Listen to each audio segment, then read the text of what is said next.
ফাইনালে মঞ্চে মেসির আর্জেন্টিনাকে হারাতে নীল নকশা আঁকছে কনমেবল। নিজেদের ক্ষমতা খাটিয়ে তারা মেসিদের বিপক্ষে লেলিয়ে দিয়েছে চিরপ্রতিদ্বন্দ্বী দেশের রেফারিদেরকে। মাঠের খেলায় দুর্বার মার্টিনেজ আলভারেজদের সাথে পেরে না ওঠা কনমেবল এবার আশ্রয় নিল এমন জঘন্য ফন্দির। ইচ্ছে করেই যেন মেসি ডিমারিয়াদের হাতে শিরোপা দেখতে চায় না তারা। আকাশে নীল শিবিরদের বিপক্ষে কনমেবলের এমন পক্ষপাতমূলক আচরণের বাকি গল্পটা শুনবো প্রতিবেদনে। আর্জেন্টিনা যাতে কোপা আমেরিকা শিরোপা জিততে না পারে তাই জন্য এবার নতুন এক ফন্দি এঁটেছে কনমেবল। ফুটবল মাঠে পায়ের জাদুতে মেসি মার্টিনেজদের থামাতে ব্যর্থ হওয়ায় এবার রেফারির সিদ্ধান্তে পক্ষপাতমূলক আচরণের দিকেই নজর দিয়েছে লাতিন আমেরিকার সর্বোচ্চ ফুটবল নিয়ন্ত্রক সংস্থা। এবারের কোপার ফাইনালের দায়িত্ব দেওয়া হয়েছে আর্জেন্টিনার চিরপ্রতিদ্বন্দ্বী ব্রাজিলের রেফারি রাফায়েল ক্লাউসকে। এমন এক রেফারিকে দায়িত্ব পালন করতে দিয়েছে কনমেবল, যার নামে এর আগে আর্জেন্টিনার বিপক্ষে সিদ্ধান্ত দেওয়ার অভিযোগও রয়েছে। 2022 সালে বিশ্বকাপ বাছাই পর্বে ইকুয়েডরের বিপক্ষে 1-1 গোলে ড্র করে স্কালোনি শিষ্যরা। এক গোল নিয়ে ম্যাচের শেষ মুহূর্ত পর্যন্ত এগিয়ে থাকলেও অতিরিক্ত সময় গিয়ে বাধে বিপত্তি। নিকোলাস টাগলিয়াফিকোর বিপক্ষে হ্যান্ডবলের সিদ্ধান্ত দিয়ে পেনাল্টির বাঁশি বাজান এই ব্রাজিলিয়ান রেফারি। ভিএআর প্রযুক্তির সহায়তা নিলেও সেই পেনাল্টি নিয়েছিল যথেষ্ট বিতর্ক। আর ক্লাউজের এই সিদ্ধান্তের কারণেই সেদিন জয় হাতছাড়া হয় আকাশী নীল শিবিরদের।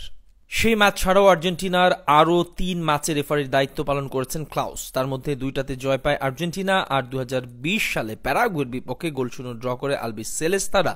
আর্জেন্টিনা আর কলম্বিয়ার শেষ যেবার মুখোমুখি হয়েছিল সেই ম্যাচেও দায়িত্ব পালন করেছেন এই ক্লাউস। 1-0 ব্যবধানে সেদিন কলম্বিয়াকে হারিয়েছিল আর্জেন্টিনা। এরপর থেকে আর এখন পর্যন্ত কোনো ম্যাচ হারেনি হামেস রদ্রিগেজের দল। এদিকে শুধু মূল রেফারি নয়, কনমেবল আর্জেন্টিনার বিপক্ষে সিদ্ধান্ত প্রদান করার জন্য পুরো এক ঝাঁক ব্রাজিলিয়ান রেফারিকে আনা হয়েছে। মাঠে বাঁশি বাজানোর দায়িত্বে থাকা রেফারির পাশাপাশি সহকারী রেফারি হিসেবেও দায়িত্বে থাকবেন 2 ব্রাজিলিয়ান। ব্রুনো পিরেস আর রদ্রিগো কুয়েয়ার উপর দায়িত্ব থাকবে ক্লাউসকে সহায়তা করার। এই 3 রেফারির পর সবচেয়ে বেশি আলোচিত 2 দায়িত্বে থাকবেন ভিডিও অ্যাসিস্ট্যান্ট রেফারির উপর। সেখানেও ব্রাজিলের রেফারির উপর দায়িত্ব তুলে দিয়েছে কনমেবল। গোটা ম্যাচের পুরোটাই যাতে তাদের নিয়ন্ত্রণে রাখতে পারে তাই তো 5 জনের এক টিম বানিয়ে দিয়েছে তারা। ভিএআর রেফারির দায়িত্ব পালন করবেন ব্রাজিলের রডলফো স্টস্কি। সহকারী ভিএআর রেফারির দায়িত্ব পালন করবেন ব্রাজিলের দানিয়েলো মানিয়েস। আর্জেন্টিনাকে হারানোর জন্য যে নীল নকশা এঁকেছে কনমেবল। বর্তমানে বিশ্বের 1 নম্বর দল আর্জেন্টিনা সাম্প্রতিক সময়ে জিতেও নিয়েছে কোপা আমেরিকা, ফিনালে সীমা আর বিশ্বকাপ ট্রফি। ইউরোপ থেকে শুরু করে লাতিন আমেরিকা সব বাঘা দলই আকাশী নীল শিবিরদের সামনে পাত্তা পায় না এক চুলো। তাই তো মেসি ডিমারিয়াদের হারানোর ক্ষমতাটাও এখন হারিয়ে ফেলেছে অনেকে। আর সে কারণেই এবার ফাইনালের মঞ্চে আর্জেন্টিনাকে হারানোর জন্য চিরপ্রতিদ্বন্দ্বী দেশের রেফারিকে দায়িত্ব দিয়েছে আজ কমিটি।